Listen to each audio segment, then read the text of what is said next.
Hello, everyone, and welcome back to another episode of Conscious Conversations with Hayley Cullen.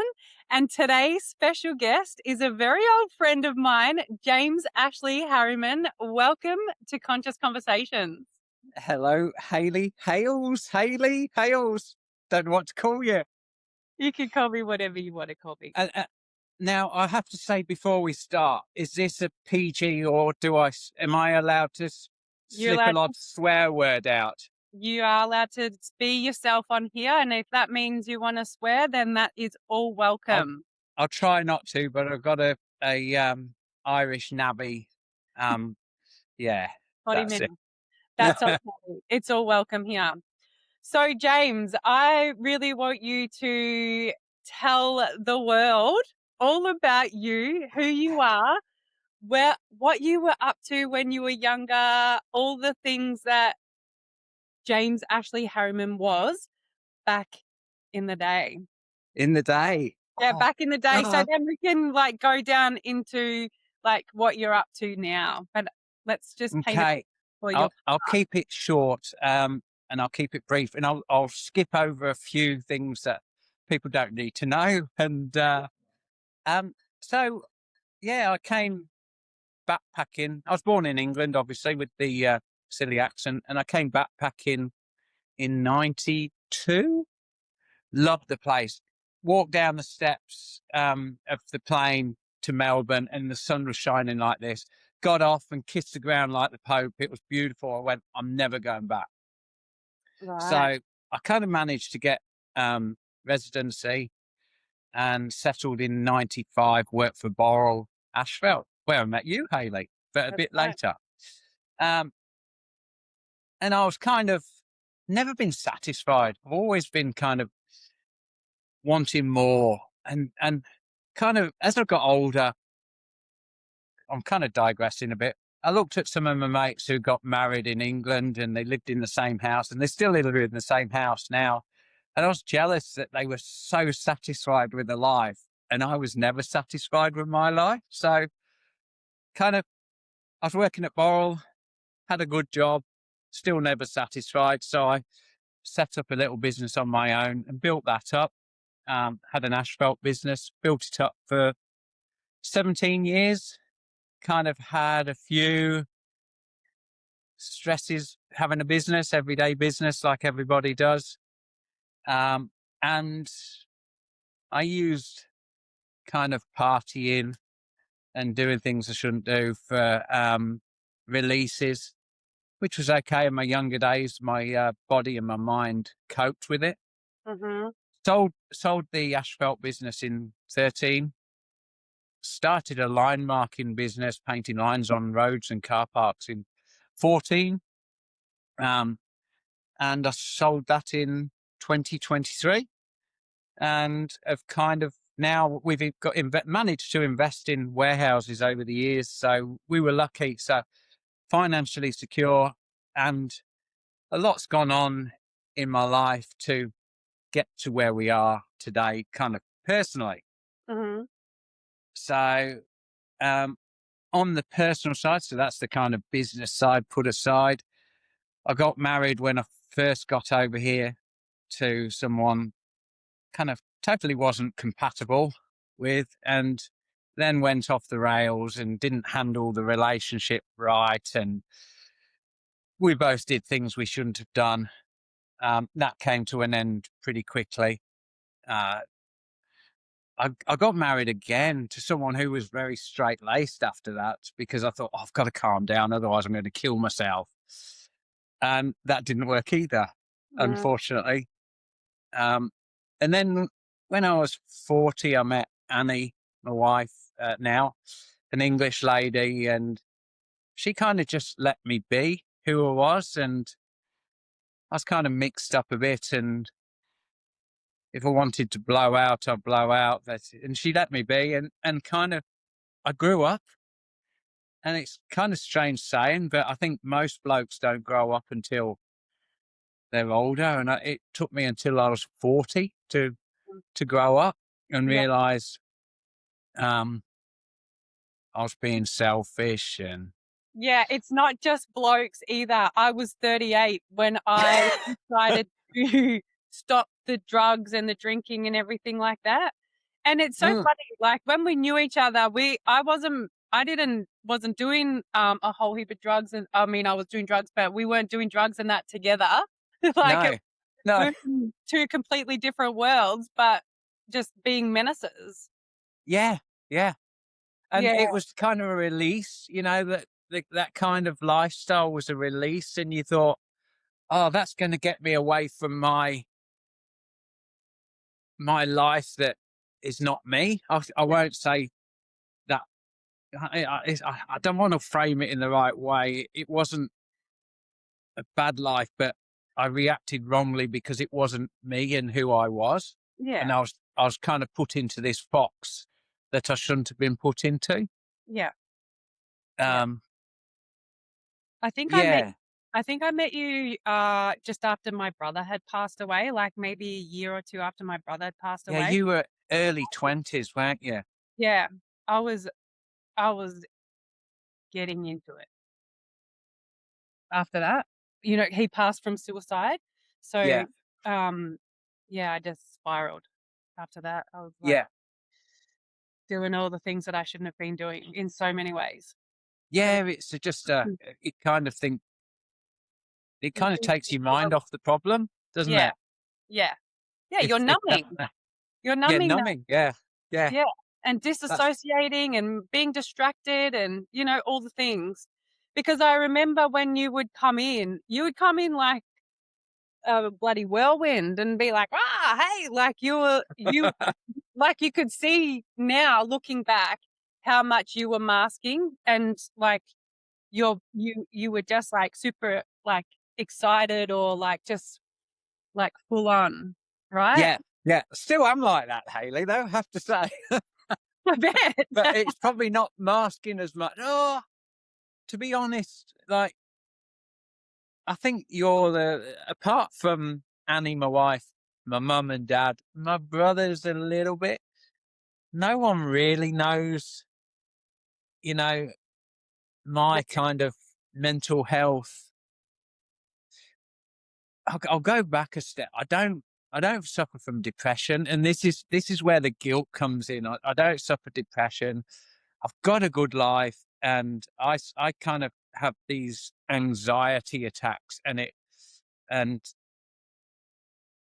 kind of I'll go through the process with it. It kind of I go to bed and I go to sleep like that, and then Yeah, about 2 o'clock I start waking up, then my mind starts racing, and about 4 o'clock, 4:30 I get up, 5 o'clock I get up, still get up now at 5 o'clock, 4:30, and my mind's racing.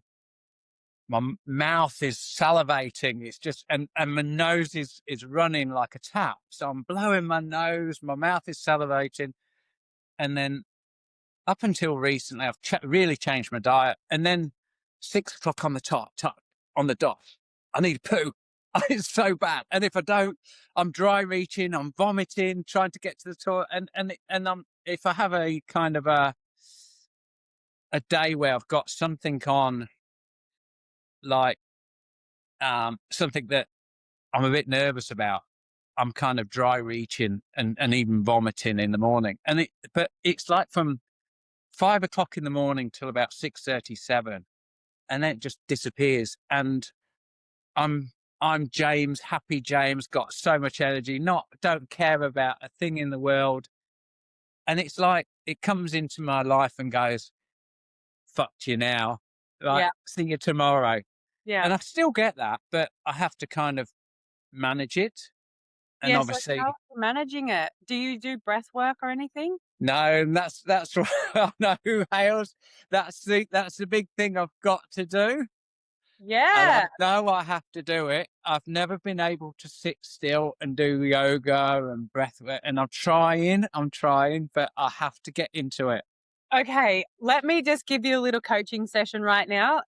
One, you're claiming that anxiety is yours because you're saying, like, "I have anxiety in the morning," so you're saying that you've got it. Yeah. This is the feeling in your body, so anxiety sometimes comes to you. like reframe the wording of like how you say it, because you Yeah. don't want to claim it as yours. Like it's just a feeling that comes into your body. And what if 5 to 10 minutes in the morning, or Yes. when this anxiety hits you and it's only like a 5 minute like breathing to get like everything happening in your body, out of your head, in your body, and then it's gone instead of it Yeah. around for an hour and a half. So Exactly. instead of like saying, I'm trying, or I'm gonna do like I'm trying to do this, or So I I've got to do it. Yeah. totally, it could change Yeah. your life in like I know days. it will, Haley, and I will. I'll do it. I promise you. I'll make this commitment to you today. I'll Yeah, do it. perfect. I'm here for it. So, I can because take you through a little session. okay, all right. Because I've cut out everything, virtually everything. I tell you, I've not cut out a few things completely because, and it's a cycle, isn't it? You find like it's a cycle. You start to feel better, and oh, I feel better now. So exercise is my number one thing. So if I can get um a, at least one session of exercise a day, so Mm, I try and do move the um body. one in the gym, but I need to kind of get more. I've slacked off since I've got back from China, but we were doing a run in the afternoon as well. But that just to get that heart rate over 100 beats per minute for 30 minutes just helps just exhaust that nervous system. Yep. Um, Alcohol, I'm 99% alcohol free. It'll go 3 4 months and then I don't binge drink now. It'll go 3 or 4 months and then I'll go, oh, I'll have a glass of wine with dinner, and we'll go and buy those mini bottles of wine, which is one glass. Yep. And sure enough, the anxiety comes back within a day. So I know that's the next thing. Coffee is my biggest vice, and the last 2 weeks I've cut it out, and it's helped. So No. it's all those little things I've had to tick off, and eating healthy. So no junk food, um, kind of changing my diet throughout the day to have no carbs in the morning and more carbs at night, kind of thing. Mhm. And that works for me. I've been better since then, but it's all those things that kind of, okay, that's took another chink off its armor. That's took another chink off its armor, and it's one of those things, but or in a chain, really. If you, I suppose, if we can think of it as a chain, that you've got a loop in the chain, and if it breaks, if you have that glass of alcohol, it's broken, and then it falls apart. Yeah, it does. I Sorry, get. my hands are going everywhere. That's okay. I feel the same too. Like I can not drink for a long time and then like have one or two and then I just feel so crap in my body, like It in my does, doesn't it? throat. Yeah, yeah. And even with I noticed with some foods as well, like if I eat out and they use the seed oils or whatever they cook in, and then I just feel like Yeah. sluggish and gross in my body. Yeah, your body talks to you all the time. So, it's really important how you move it and how you fuel it. Ah, definitely. Like the way what I'm looking at now is kind of gut health and good bacteria. Yeah, all the So microbiome in there. yeah, so that's the Mm, next thing. So obviously not eating those foods that, or more so drinking those drinks that are bad for the gut health. yeah. So Yeah. that's going to be a bit hard on the postie bike ride, though. Yeah, what are you gonna do? So let's talk about that actually. We haven't really shared that with everyone yet. So w you are doing a ride around Australia on a Postie bike I to am. raise awareness and funds for Beyond Blue. So, do Yes, you wanna share that? definitely. So next Sunday, which is the 19th of July, I'm riding from Brisbane to Darwin as my first leg. I've had to break it up into two legs because I've got to come back and deal with something in late July, early August. So I'm go and at first I thought, oh, it's going to matter to people, but then I thought, no, it's not. It doesn't matter that it takes longer. It doesn't have to be a 45-day trip round Australia on a postie. And I thought, I'll go back to that. So yeah, I'm riding from Brisbane right around Australia on a little postie bike with my camping gear, and I'm stopping off at campsites. I've got a little sign on the back saying what I'm doing, and it's raising funds for Beyond Blue, and a little barcode. So what I'm hoping for is obviously to raise funds for Beyond Blue, because every dollar counts. But I was talking to the guys there, because since I've finished working in the corporate world, my pool of contacts has shrunk to like 10 people. So we've got together about 3.5 grand so far. And I said to the guys at Beyond Blue that, that, I don't think I'll get that much money. And they said, it doesn't matter. It's about making awareness for mental health. And Totally. yeah, Absolutely. so That's the biggest thing, right? People will see you doing this and see you on the road and talk about it. What are you doing it for? Mental health. And then that opens up a conversation. exactly. And that's why I did it on a postie bike, Hayley. I'm doing it on a postie bike, is that I'll pull into a campsite and I've got my sign there and I'll be setting up my tent, and they'll go, especially as I get more rural and regional, they'll go, what the bloody hell are you doing out here on a postie? And that's that opener for the conversation. So, and it's, hey, it's just here, Yeah. and hopefully I'll have some conversations with them, and we might be able to share some stories about mental health, how it's affected their families. And, if we can just get those conversations going, so Yeah. it's not that stigma, and it's not a silent battle, No, because it's not. yeah, it's when you start talking and going, get that guilt out the way, it gets a lot easier, if you know what I mean. Totally. Totally know what you mean. And and everyone has a story of their own, but also knows of someone that has dealt with mental health. And for the amount of people that do suffer or have had family members, you know, pass away, or with depression, anxiety, all of the things, it should be spoken about so much more. Like Oh yeah, it's openly. Like it's it's a normal conversation to have. "How are you going?" You know, yeah, instead of the surface level, "Yeah, I'm alright." Actually, like, talk about it. "How you going?" "I'm fucking in it at the moment. Like, yeah, I'm feeling like shit. My mental health is not great. I'm thinking about suicide," or whatever it is that they're going through. Like, "The kids are stressing me," whatever it is. yeah, Everyone should be able to express how they're actually feeling, and know that the other person is there to just listen and hold space for them while they actually can talk about it. yeah. I think we're in that. Or you're younger than me, but I'm in that generation where, and especially my parents' generation, where you just it's the British stiff upper lip. You don't talk about it. You just get on with it.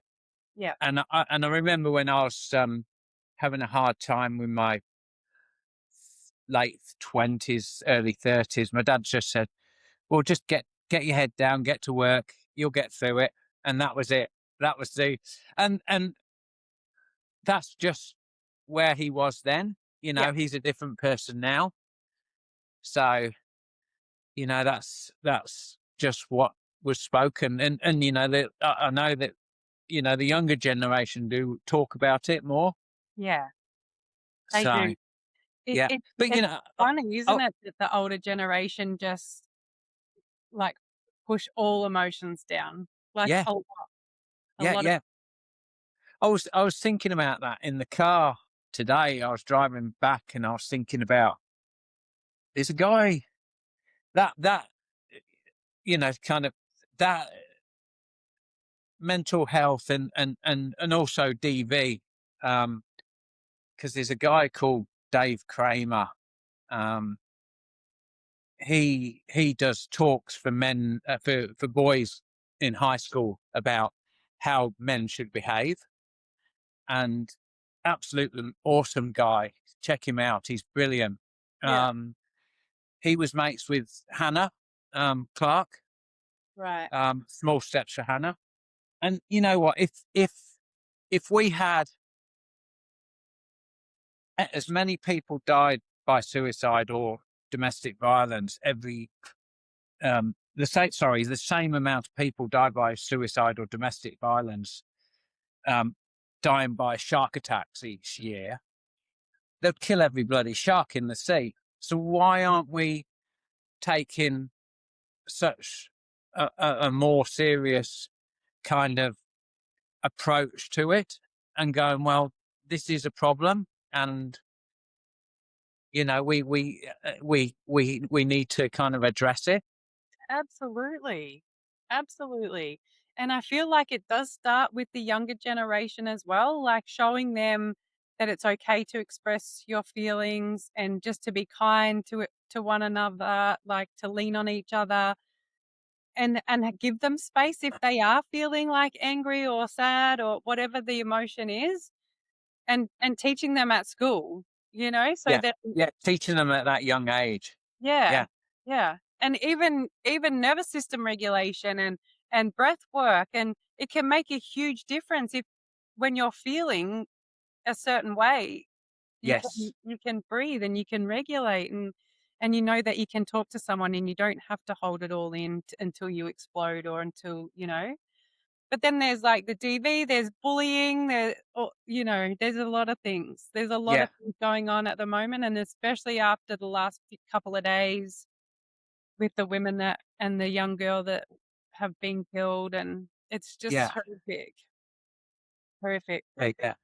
Um, Like the government could direct funds and save so much more if they and it's I'm probably looking at it in a simplistic way, and a simplistic answer is not the answer, but you know, education is the answer, and it starts in the schools, yeah, and it starts at that young age. When I listen to a lot of crime podcasts and Gary Jublin and things like that, and a lot of these hard nut criminals from the 80s up until the 2000s were all in boys' homes that were treated terribly, yeah, and they were a product of that environment from when they were a child. hmm, So if you can catch that at that stage, and that would eliminate at least a totally, percentage of the yeah, problems we have currently. absolutely. And unfortunately, the government, in my opinion, is fucked. They Yeah. will do nothing to help anyone, and I feel like a lot of adults have to take responsibility for their own healing as well. If they are out there, DV relationships, even, coercive control, whatever it looks like, even if it's just healing your mental health and things like that. If you're an adult, you have to take responsibility and do this and not Yeah. just numb and mask it and, Yeah. live. There's got to be a tipping point kind of thing where you go, it just can't keep going. Yeah. Yeah. As the perpetrator Yeah. and the person survivor of it. Yeah, so let's educate the children, like, in school, but also if you're an adult, just do the work. Start working on yourself so you can change your behaviors or you can change, your life. Yeah. Yeah, definitely. I was kind of thinking, since when I was in the corporate world, and especially because I was a business owner, so I was always trying to win work. So you kind of accepted people's behaviors. And you know what it's like in construction. There's some nice people, but there's some scum, Tot absolute scum, who just that do not respect people and just treat people like crap and talk to people and have views of minorities, um, sexes, that are just, when it comes out their mouth, you just go, what the hell? Yeah. And occasionally, when I was in the business world, if it was really bad, I'd say something or I'd just ignore it. But Yeah. now, when I'm talking to people, if they say something, and I'm not confrontational, but I do say, "Hey, mate, what did you say? Why? Why did you say that?" And then they usually backpedal, Yeah.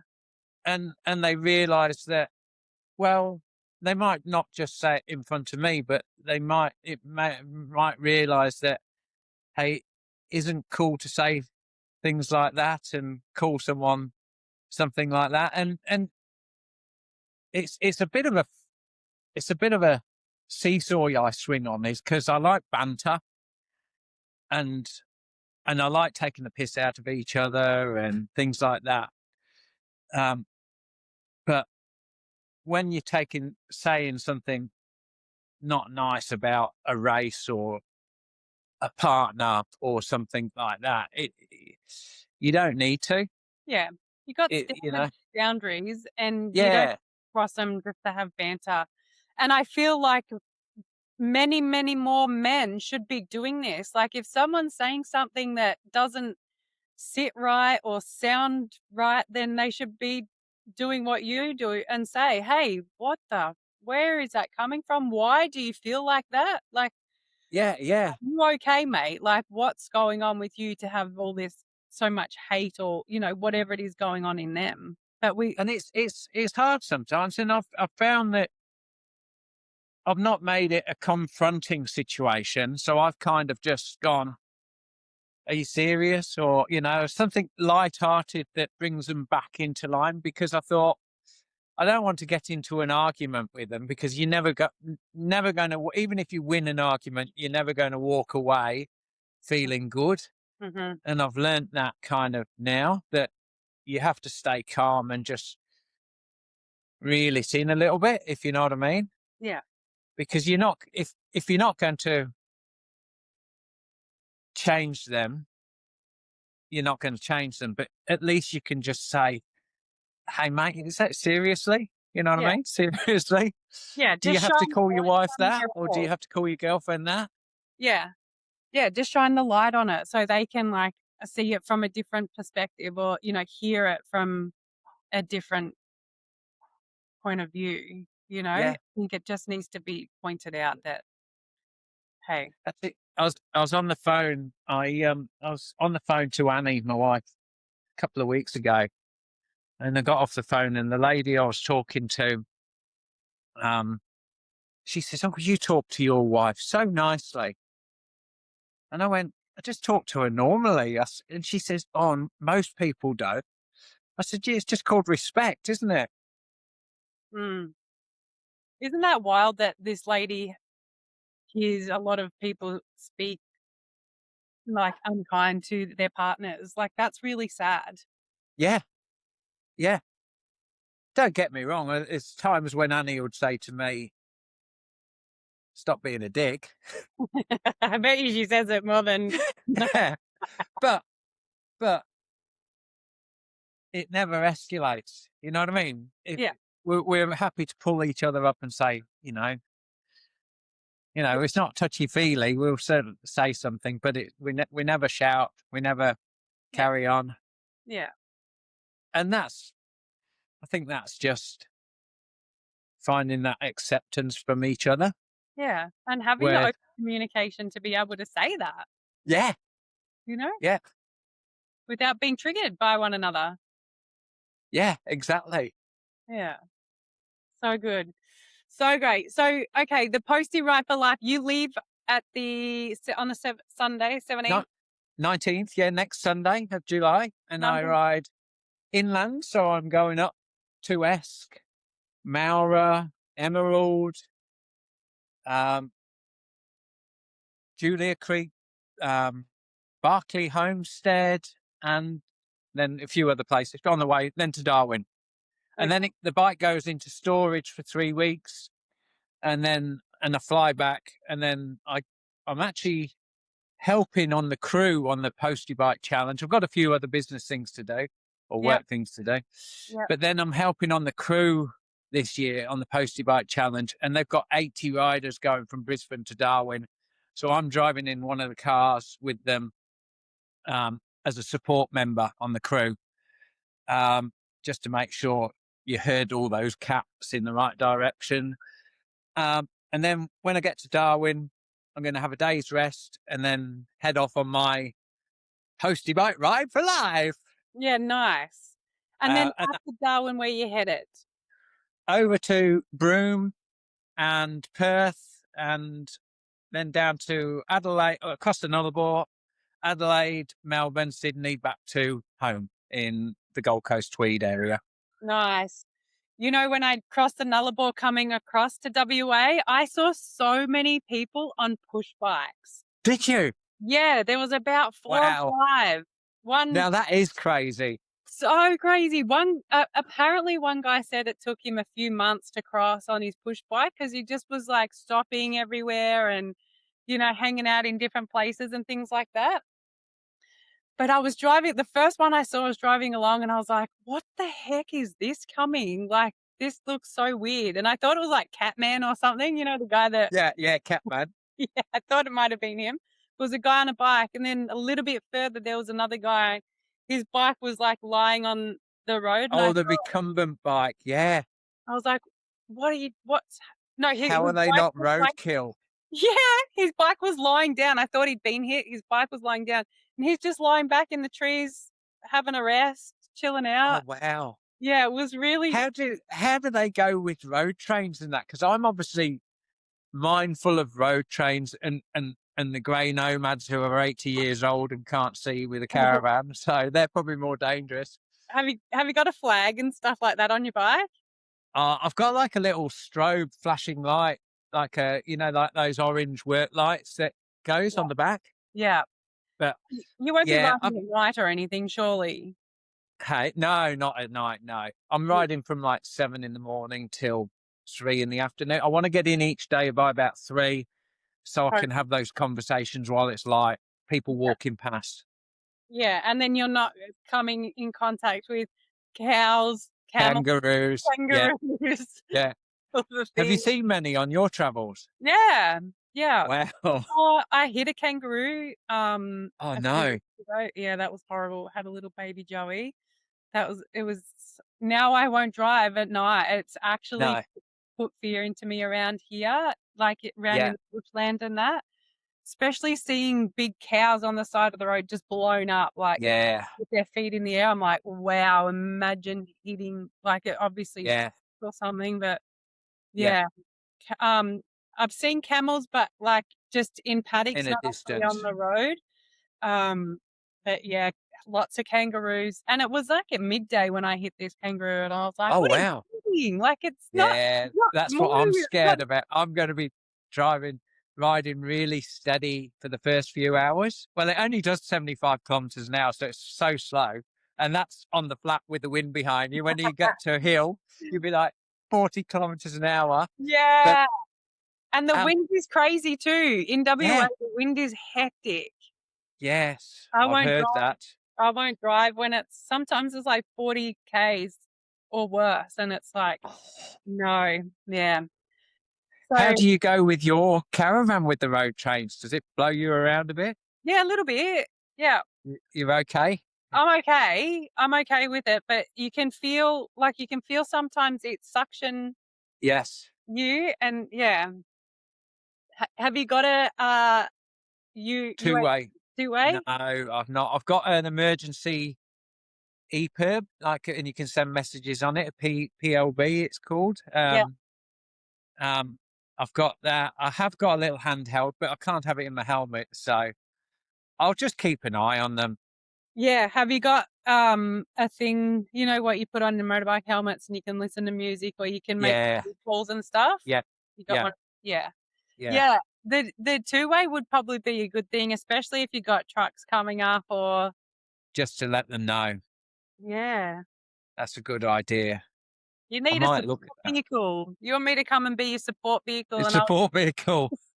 I'll drive behind you with the, hazards on and just That might be more dangerous. They've got to get past a caravan and a bike.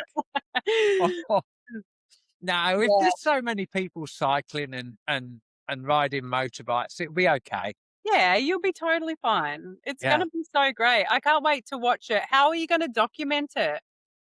So I've got my phone, I've got a GoPro, so I'm going to do it at least one video a day. So I'll do a couple of the journey of the riding, and then I'll try and get one conversation a day, just a short, even if it's a minute conversation, 2 minute conversation, just that I can share with people, because that's what it is about, raising awareness. So the ride's the secondary part, kind Yeah. of thing.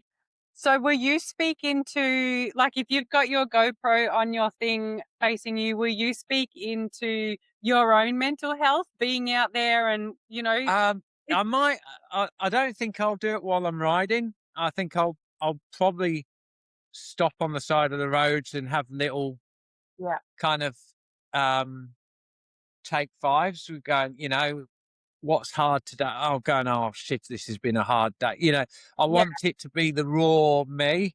yeah, per So, leading up to this ride, these my kind of my posts and my reels have been me being stupid and goofy and jumping around, and I'm saving I'm kind of wanting the excitement to be shown, but also then when I get traveling, I want it to show the raw side of me struggling and yeah, going, so it's not just a one dimensional picture of who I am, yeah, because that's just one side of it. yeah, So I want it to definitely. see, yeah.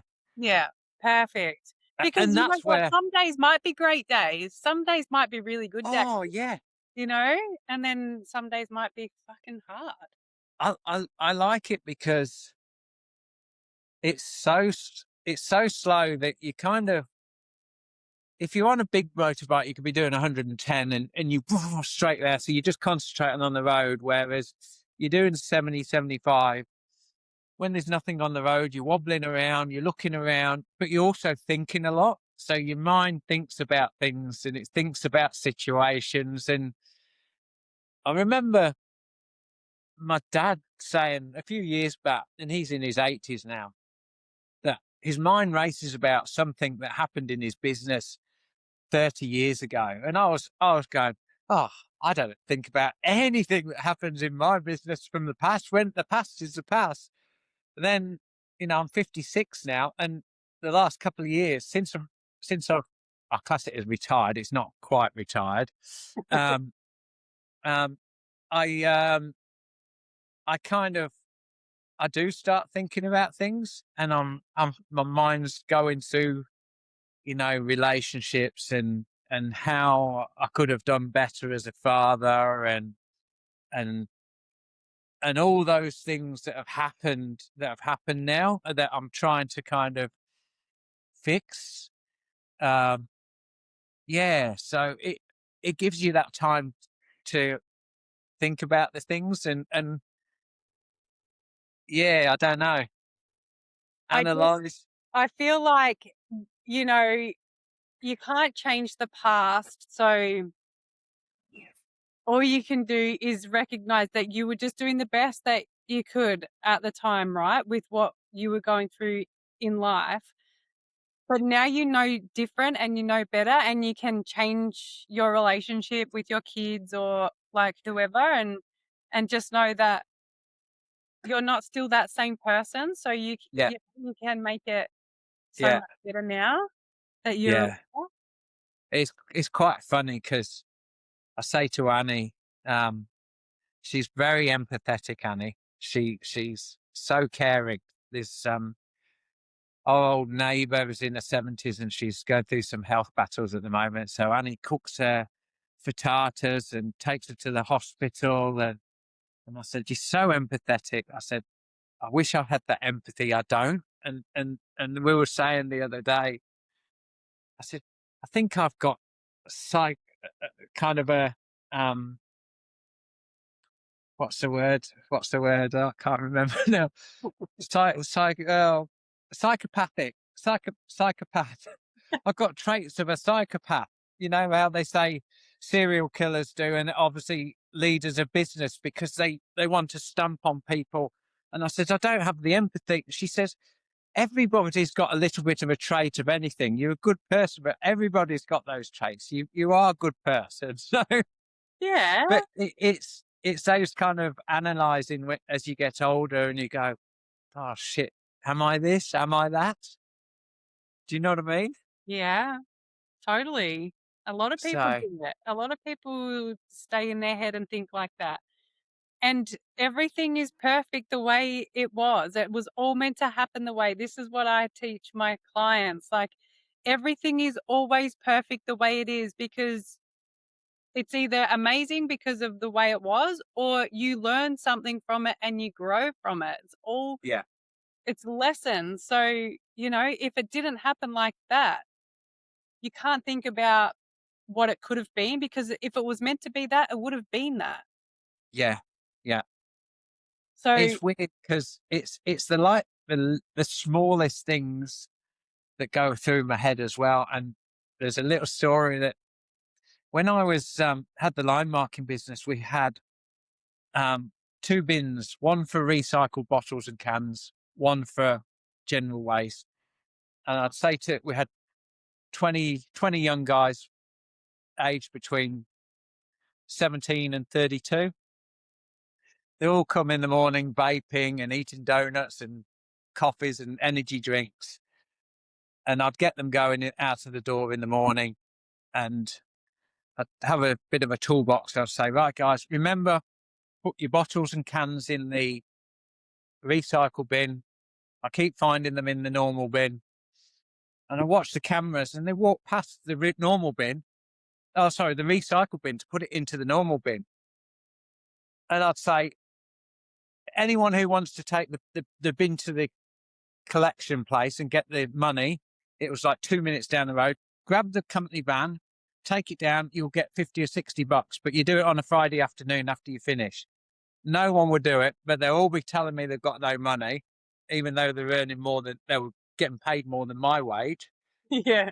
Um, anyway, I had this friend who was a psychologist, and I'd say, it does my head in. It does my head in. I can't understand why they don't do it. I'm older than them, and I'm a bit of a greenie. So I go, why don't they care about the environment like I do? He says, they just don't, mate. You've got to accept it. He says, but there's a time where you've got to go from being dad to go from being God and say, well, this is my standard. If you don't want to meet this standard, that's fine. I'll shake your hand, but you go to another company. Gotcha. And that's what I had to do. But even now, it goes through my mind, and I get wound up over someone not putting a bottle or a can in a fucking recycle bin. And I'm going, why am I getting wound up like that? Why? Did you get to It's the bottom of stupid. Yeah. Because I care about the environment, Haley. it? Oh, all right. I'm sure it's something deeper than that. Yeah, maybe. Maybe. Yeah. No. Oh, wow. The things that we go through in life, right? That puts us on so many different paths. Yes. Yes. Yeah, it's great. But I'm looking forward to the next chapter. I think that I did. it's good. I think that I've come to realize that anxiety and mental health is a journey you go on with your life. Okay, it might go into the background, but it will always be there. And it's how you handle it with your lifestyle, the way you are, your outlook, your positive thinking, you know. Absolutely. And this is where your standards and everything and your boundaries come in. Like, if you know that that glass of wine is going to give you anxiety, are you setting your standards and your boundaries around that, or is your ego making you give in and have one? You know? Yes, that's it. The ego. That's it. You hit it on the head. Yeah. It's so once you get kind of out of that kind of mentality, it's actually funny you said the ego because when we when I was in the last couple of years of having the business, I was getting really anxious and running to the toilet as soon as we got to work and vomiting, and then getting through the toolbox meeting with all the guys, and then they got out the yard, and then got through that, and then the next day. And when we were talking, myself and Annie, about right, we'll set a little goal, we'll pay that shed off that we had a mortgage on, and once we had that warehouse paid off, let's just get rid of the business and semi-retire or work on. We had a few warehouses, so we look after them and we maintain them, paint them, clean them up, renovate them. So it's a little job for us, but not full time, and it's not kind of um, stressful. Mhm. So it took me probably a year to go. Don't feel guilty. It's the ego now. How much money do you need to re, to to step away from that environment, that world that it's provided really well for me, but it's took a toll on my health and mental health. Um, you could you could work until 65, having the business and make another whatever 50,000, 5 million, 10 million, whatever, and walk away at 65, a completely probably with a serious health Probably. illness like cancer or a heart attack or something because of that stress level being at that level and that adrenaline running at 100 all the time. Mhm. And it took a good year or year and a half to go, get rid of the ego, get it out there, out your head or out the room, and just accept you don't need anything else. You've got enough to be comfortable. And I'm so, I don't like saying blessed, but and I don't want to ever say lucky because I've worked hard for it. But Really so um, blessed. Yeah. blessed, Yeah. blessed to Yeah. be in a situation that we have got choices. Whereas a lot of people, unfortunately, don't have choices, and it's getting harder for them. But it had to get that guilt and that ego out of the room. I think it took a Absolutely. long time. Yeah, and if you had a kept going, you might not have even seen retirement or been able to use your money to go and enjoy because you've worked yourself into a grave because Yeah, of what you were doing, right?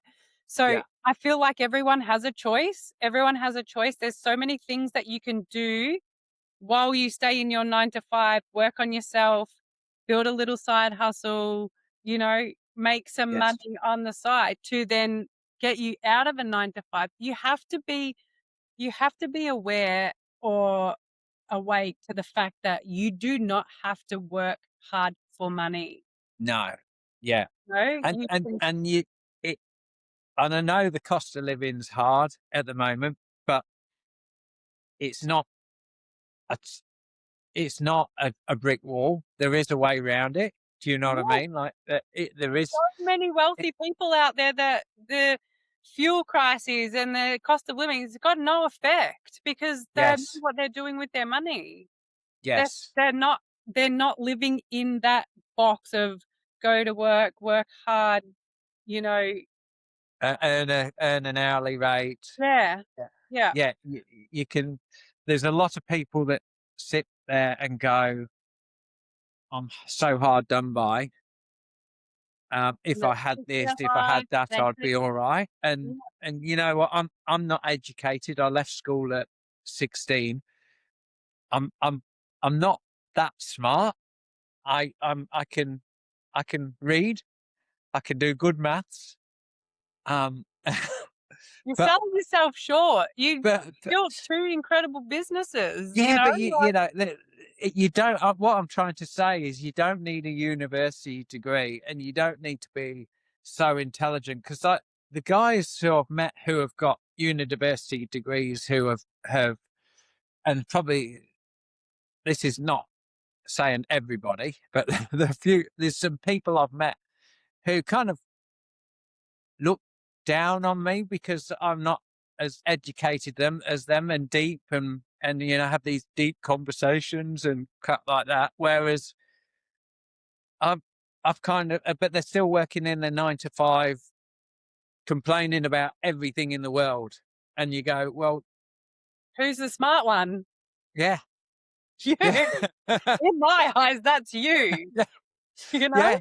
Like, if you don't like it, change it. And Totally. that goes for everything. Jobs, it goes for relationship. If you're in a bad relationship, change it. Don't be disrespectful to the person. Get out of there. And that's probably the mistake I made when I was younger. I didn't handle exiting those relationships in the right way, and I did things in the wrong way to get out of those relationships. But that comes with maturity and age, and reflection. Yeah. You learn that, and that's what you should have learned at school and from, yeah. But it's all a journey, and we learn when we learn at the right time, you know? Yes. And we just have to keep speaking about it and shining a light on different things so that people can then like ask themselves these questions like, how am I the one that's complaining about my job, or am I the one that's struggling? Am I treating my partner in an unfair way, or you know? Otherwise Yeah. people are just a bloody walking robot, just Yeah. PCs. Yeah. You kind of, NPCs I call them, non-playing characters. They're just like cruising around in like life, not doing well, anything. yeah, blaming everything except themselves. Yeah, Yeah. It's kind of, you've got to always be self analyzing to move forward, because you're never going to be perfect. You're always going to make mistakes, and you're always going to slip and absolutely. fall. That's how we grow. That's how we get feedback. That's how we change from like ev- even if it isn't perfect, it's perfect because we learned something from it. Like the imperfect is still freaking amazing because we're living life. We're giving things a go. Yes. It Yeah. doesn't always have to look a certain way. It as long as you're growing in Yeah. every way that. I have to say, I I follow, obviously I followed you on socials, but I've known you for years. But I like your socials because you're not, you're doing it for a reason. Like, you're doing it to educate people. You're not, and not everyone wants to jump on your bandwagon, but the people that do, and that's good. But because you go to appeal to your your people, your tribe, Yeah, and and and there's a lot of people following nothingness online, and that's the problem we've got now with. And it's not the younger generation, it's every generation. You know, people my age, your age, yeah, are still doom scrolling through crap that we all get addicted to, and we know it's so bad for your mental health. yeah. But we So, still do it. We hey. where everyone still ends up in a doom scroll at some point, Oh, you know? exactly. You just gotta So put yourself out of it. it's good to see that you're what you're putting online is positive. You know what I mean? It's Yeah, it's it's and even you've if got it's kind not of, and it's showing different parts of you from your. I don't know how many people know about all your channels, but you've got your majestic. What's it? God, self plug Tracy, majestic Haley. soul traveler. Yeah, and that's great because you're promoting solo women travelers, and you know, if someone who's got to their 40s and gone, haven't got the balls to, haven't got the guts to do that.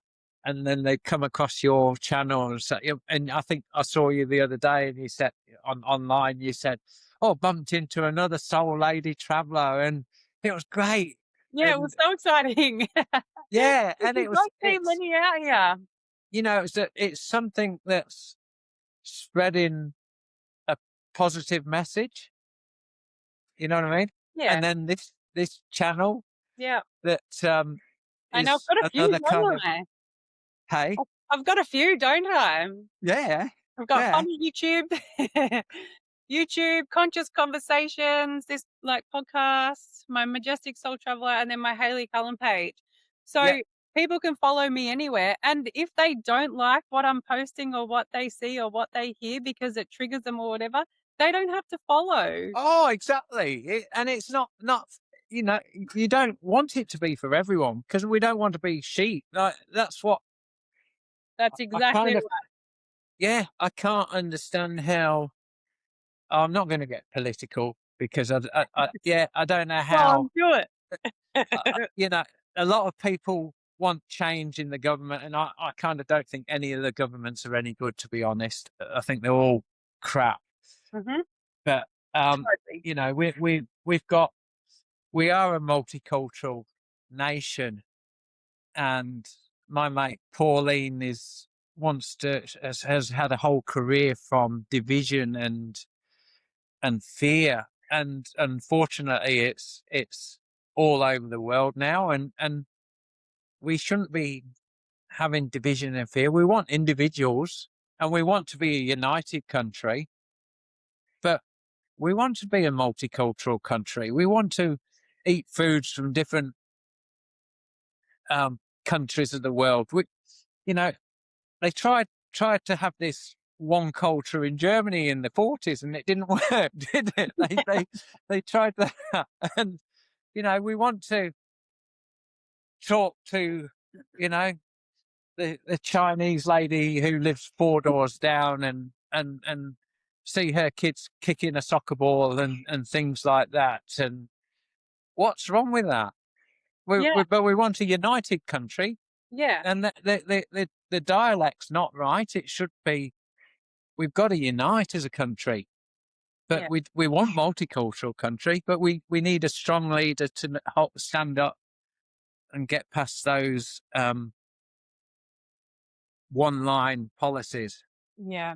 Well, my opinions on the government is that they are all put there and they're all puppets and they're all just doing what they're told to do anyway. So, I just feel like it's on us, the people, to come from a place of love, to be kind to everyone, to change the way that we are so that the world is a better place. Because these fuckwits that are in the like head of politics or whatever, they're all got an agenda in my eyes. Yeah. Except for Jared Rennick, I like him because he's family. Do you know what? When I was in China, we went to China in May and we ran the Great Wall Marathon, or we did a half marathon. I won't say full marathon.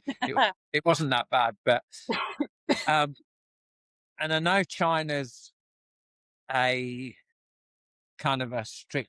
Let's put it politely because I want to go back there. A strict country, Yes. It's but crazy there now, what but you've got I, to do. honestly, they brought that country out of poverty, and most people don't. The majority of the country is not in poverty now, and you walk down the streets, and it's and someone said, "Oh, but you're being watched everywhere." But we're being watched here. Oh, Everything you do on social media, everyone posts their life on social media, and we walk down the street and there's cameras, and but and but everywhere you walk, the streets are clean. There's no litter. There's people sweeping the floor, so everyone's kind of got a job.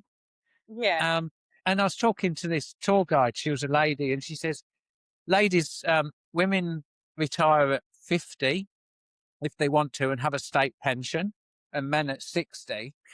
And they're slowly raising the age, obviously, because of the aging population." And I said, we were talking about crime and how it works over how bad it is over here to there. She says, "Oh, one of my friends, she lost she hired one of those scooters and left her phone on. So she phoned the police and told them that she left her scooter phone on the scooter. She did phone on her phone, by the way. And half an hour later, the police had got the guy because there's cameras through the cities, arrested him, got the phone back, took it back to the lady. And I said, wow. I said, you know, that obviously people in Western countries think that you're monitored, which is true. But over in Australia and in England, the police would go, we're too busy to. Mm. We won't be going after it. And you could leave your phone, or you could walk down the street as a lady or a woman at 12 o'clock at night, and you'll be safe on your own. Yeah. And, you know, I personally wouldn't walk down the middle of the street in Sydney or even Tweed Heads or Coolangatta at 12 o'clock at night and feel comfortable. Yeah. Yeah. So, Hard, isn't it? yeah. I do like that it's safe and it's clean and all of those things. I hate that it's being like that we're under surveillance. They're watching our every move. And I feel like there's another agenda with, the central banking digital currencies, how they can fine you, they can stop your car, they can stop you from the way that you're spending your money. That shit is what scares me the most. And I Well, we're getting into that digital realm where everything can be controlled, like your electricity can be switched off, your phone, your car. Yeah. Like, I totally. think that's the biggest security concern the West have got with Chinese cars flooding the market. But you know what? If it happens to me, it happens to me. I'd rather my car stopping than a bomb landing on my head. I get that. But what if you just get to be sovereign and you're not, you surely you don't do you have an electric car? No, no, Yeah. So no, not yet. Not yet, Haley. you will get one. You would get one. I am a greenie, so yeah, I'll probably get a hybrid. Yeah, You'll get microwaved yourself. I always say that to people, like sitting in a microwave. yeah, They make no sense to me. You plug them into a thing that is being generated by diesel.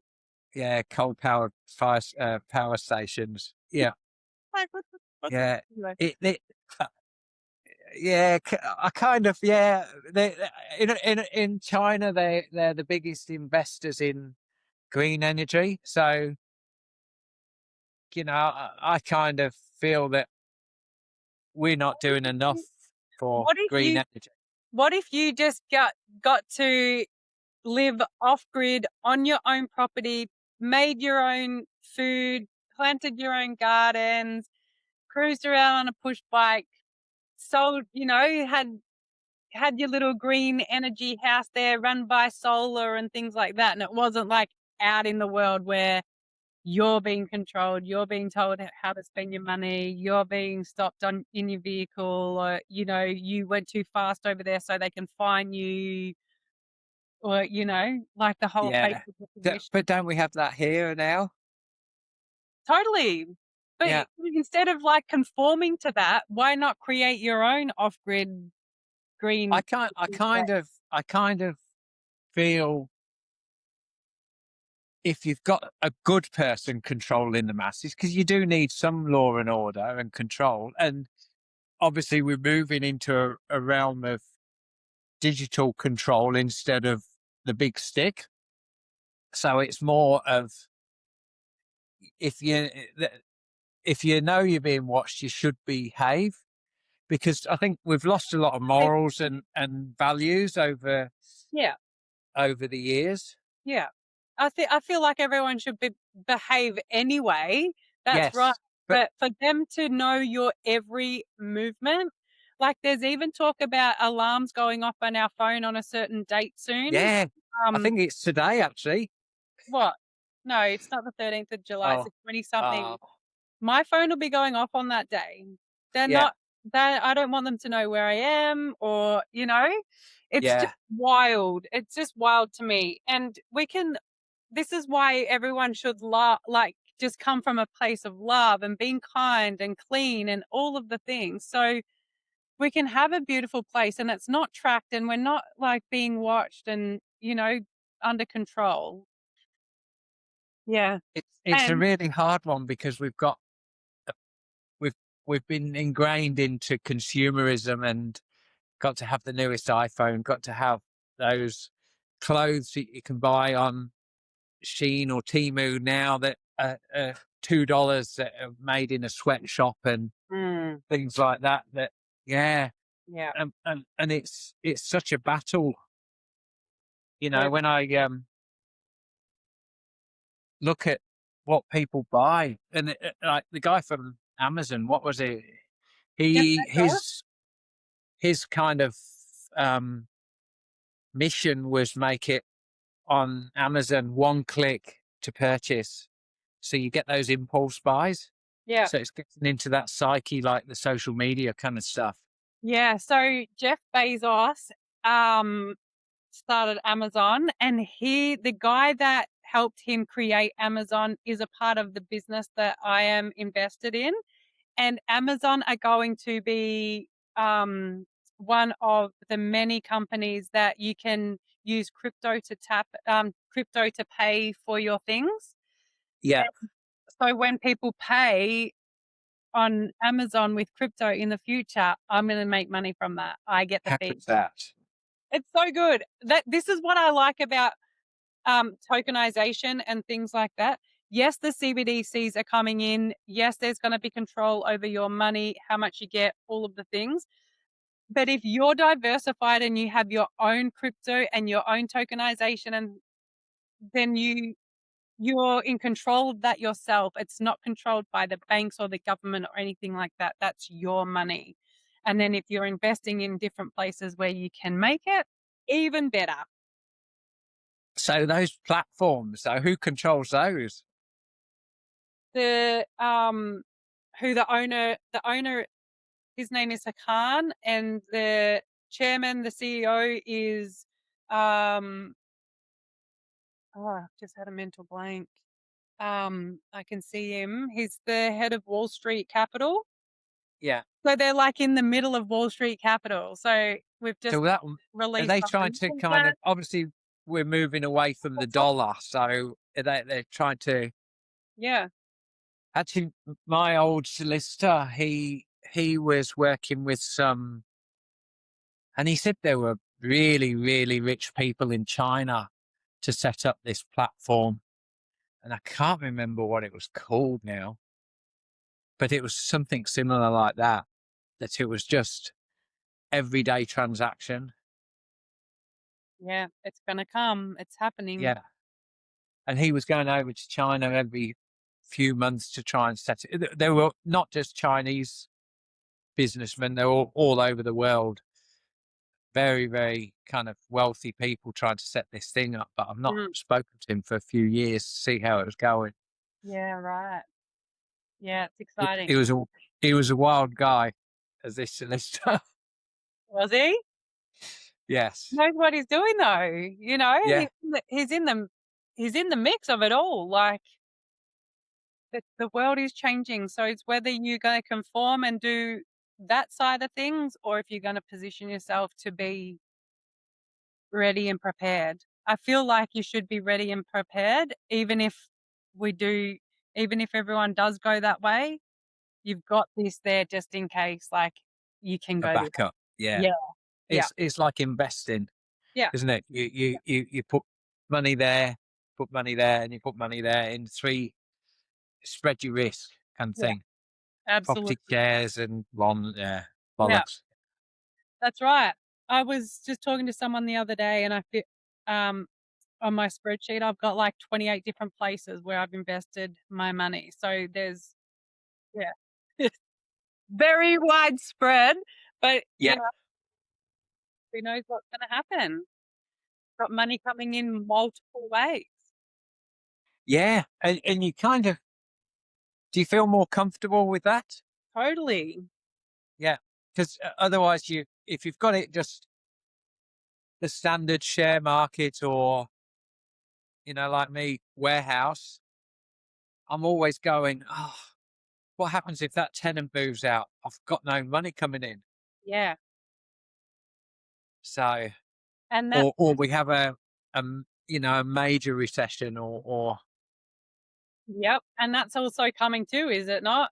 What about the with AI coming and everything as well, then there's not as many people out in the workforce or no, needing warehouses or properties and things like that. Like, it's all yeah, a possibility, it's all a risk, and so is the stock market, so is gold, so is silver, like, they fluctuate all the time as well. Bitcoin, like, what is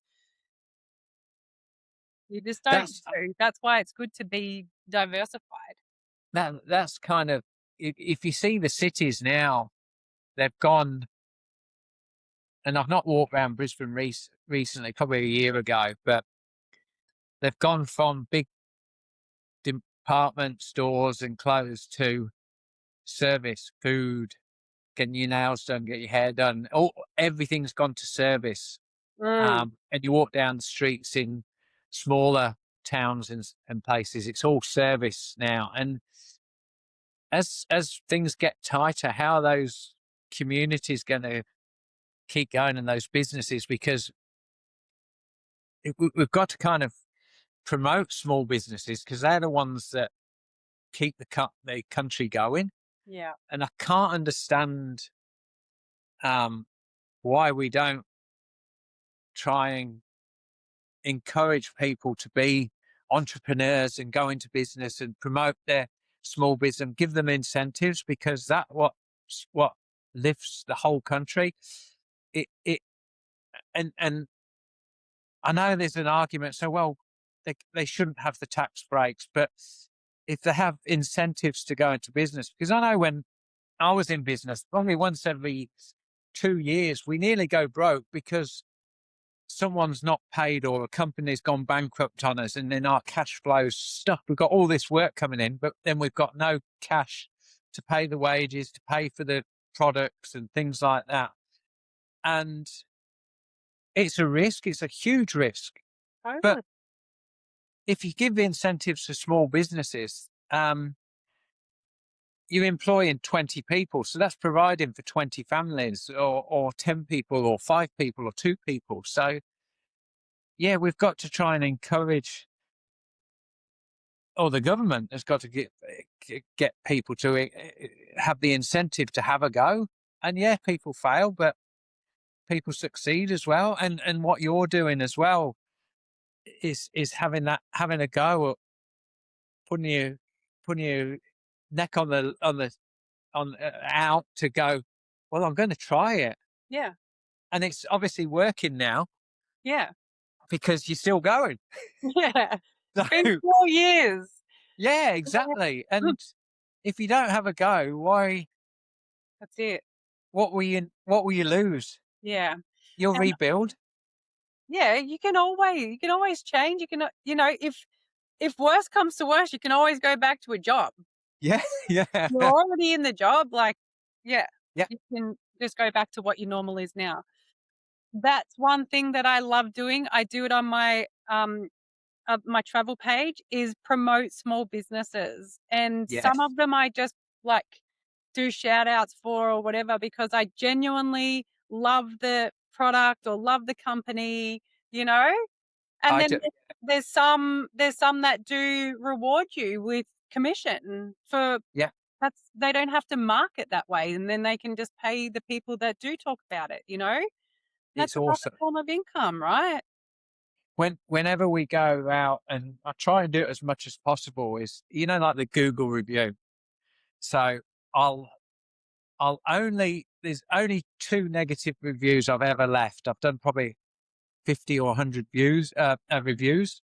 Yep. So I'll always, if I go somewhere and I've had a good experience, I'll always leave a 5-star review, because I want to promote it. And also, when you're working with the public, if it's a restaurant or a cafe or you're going to get something done. Some people you can never please. You know from your days at Boral, there'll be some people you won't be able to turn around, Haley, and you were so good on the phone. Happy Haley. And um, so I'd always, as a business owner, I'd always go, I'm going to leave them a really good review, because if they've had 50 good reviews and one bad, it's just a winning job. Yeah. If they've had 50 bad reviews, they're a bad company. And there was only twice I've left a negative review. And one was when we were catching a taxi to the airport. So I pre-booked a taxi 3 days before. The taxi company said, yeah. And then phoned them up on the day and they said, oh, you're in a line, but we don't know when it's going to come. And I said, I booked this 3 days ago. Yeah. And they says, we've got to find a car for you first. I said, Should have been on 3 days I've got ago. to get to an airport. So in the end, I took my car to the airport and paid for parking and left a bad review there. But that's kind of how bad it has to be. If I have just an average meal, I won't make a poor review, because sometimes you go, well, everyone has a bad day, Yeah. even the chef. Yeah. Totally. So there'd have to be a complete arse for a negative review. But it makes a difference. Like it makes a difference to a company. It makes a difference to the employees. If they go, if we've had a good review, and Haley, she was awesome. She was the person who was on the phone to us and so happy, and she's made our day. Yeah. I want to hear about it. Yeah, I want to hear about it. Yeah. Totally. And it makes the boss appreciate his staff as well, because they'll go, oh, well done, Haley. You're doing really well. I'll just keep going back to Haley at Boral. Let her know. Oh shit! Oh shit! I definitely didn't get told that at Boral. Anyway. Yeah. Oh well. Yeah. How well you masked? Hey Haley, how well you masked? Yeah. Most people wouldn't know. I did leave there because I just didn't like the way that I was being treated by one of the guys, and I was just like, nah, fuck this, I'm out. No one speaks to me like that. So Yeah, I was putting myself first in that. And yes, they did want me to come back, and I was like, no way, not if I'm having to work under him. No. Yeah. You can tell me who he is after we finish this. Yeah, you'll probably guess it. Yeah. Oh dear. Oh well. Days back then. Yeah. Yeah. Funny times, fun times. I was just a wee little girl, lost little soul, but she had some fun. Yeah. So how's your travels going? Where are you going to next? I'm not Where sure. are you now? I'm in Broome, and I'm thinking about going up the Dampier, and then I'll cruise across to Kununurra, and then I'll come back and go down and do the south of Perth for summer. Oh, nice. Yeah. Nice. Yeah. Well, I'm sure that you'll see a Postie bike going. I really want you to keep in touch with me so we can, like, when you wherever you are, we can catch up, and I can do a little live interview with you or something as well. Perfect. Yeah. Yeah, I'm sure that we'll bump into each other. It'll be October-ish. I'm heading kind of across the Nullarbor, I think. Yeah. I can't remember now. It depends. Like Annie said, I can take longer if I wanted to. She's probably going to fly to a couple of the cities to see me. Yeah, she was going to. We were thinking about taking the caravan, but I was just a little bit worried because we've both not driven it much, and going across that northern Darwin to Broome, just with the big road trains, how nervous Annie would feel. But She might be fine. She might be fine. It's actually okay. Get out on the road and do some little trips before you go, so she can have a drive. And yeah, she drives it. She's good, but it's just a confidence thing, kind of. Yeah, yeah, for both of us. And you know what? You can pull up. You can slow right down and pull over to the side anyway if you're worried. It's Yeah. all good. How Get are a the roads up to car. Get Crewe? her out here. Get the bloody van out and start traveling. Yeah, You can I come and think hang we out. will do. Yeah, okay. Oh, So well, let's put this out for people. How can they donate? okay. On If you go to Beyond Blue, it's the campaign is the Postie Bike Ride for Life.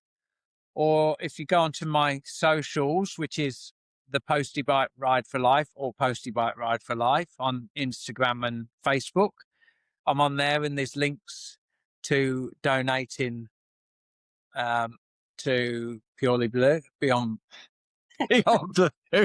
I think Purely Blue was a porn site. Oh dear, from the 80s or something. It was a soft porn channel on in the 80s. So there you go. So yeah, Beyond Blue or Purely Blue, whichever you want. Okay. Yeah. Let's go Um, beyond blue, guys. yeah, and yeah, or if you see me on my travels, I've got a little barcode and a link. Yeah. Donate. And Thing. you know what? If it's, I know everyone's tight for money. If it's $5, $5, if they can't afford it, just come up and have a conversation with me, please. Yeah. Um, yeah, really want to just get out there and talk to people. Yeah. I'll put a link in the show notes and your socials and everything so everyone can jump over, follow along, watch your journey, donate, do all the things. So I'm excited for you. Thank you so much for jumping on and having a conversation with me today. It's been so fun. I feel like we've just had a little mini catch up after many years. Yeah, So thank you, James. And thank you, everyone, for being here. Make sure you go follow Postie Ride for Life on Instagram and donate what you can. Every dollar counts. thank you, Haley. It's been Thank wonderful. you. It has. See you guys. See you on the next one.